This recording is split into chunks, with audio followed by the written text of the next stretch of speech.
1992 में डॉक्टर अब्दुल कलाम दो बड़ी जिम्मेदारियां एक साथ संभाल रहे थे। जहां एक तरफ वो डीआरडीओ के डायरेक्टर जनरल के पद पर रहकर देश की डिफेंस स्ट्रेटजीज को नई दिशा दे रहे थे, तो वहीं दूसरी ओर उन्हें प्राइम मिनिस्टर का चीफ साइंटिफिक एडवाइजर बना दिया गया था और वो इस पद पर साल 1999 तक बने रहे। इंडियन गवर्नमेंट ने 1997 में साइंस के क्षेत्र में डॉक्टर अब्दुल कलाम के महान योगदान के लिए उन्हें भारत का सर्वोच्च नागरिक सम्मान भारत रत्न से सम्मानित किया। साइंस के क्षेत्र में यह सम्मान इससे पहले 1954 में सिर्फ सीवी रमन को मिला था, लेकिन इतनी बड़ी अचीवमेंट के बाद भी डॉक्टर कलाम के कदम रुके नहीं और दिन रात उनका फोकस केवल देश को मजबूत करने पर लगा रहा। इस दौरान भारत एक बार फिर न्यूक्लियर टेस्ट करना चाहता था। 1974 में भारत ने स्माइलिंग बुद्धा के नाम से पहला न्यूक्लियर टेस्ट किया था, जिसके गवाह अब्दुल कलाम भी बने थे। भले ही वो इस प्रोजेक्ट का ऑफिशियल हिस्सा नहीं थे, लेकिन देश के top nuclear scientist Raja Ramanna ने उन्हें टर्मिनल बैलिस्टिक्स रिसर्च लैबोरेटरी के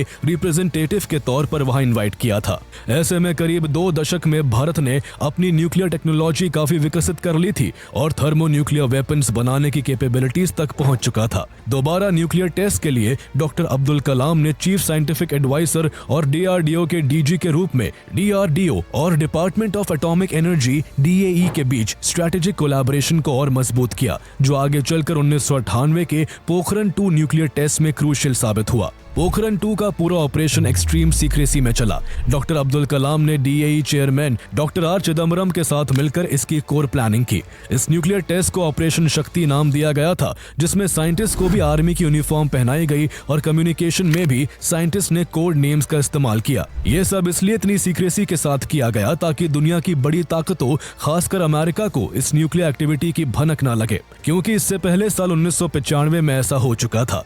तब भारत की परमाणु तैयारियों की भनक अमेरिका को लग गई थी और भारत को न्यूक्लियर प्रोग्राम बीच में ही रोकना पड़ा था। इस बार भी अमेरिका अपनी इंटेलिजेंस एजेंसी CIA और अपनी सैटेलाइट्स के जरिए भारत की हर न्यूक्लियर एक्टिविटी पर कड़ी नजर रख रहा था।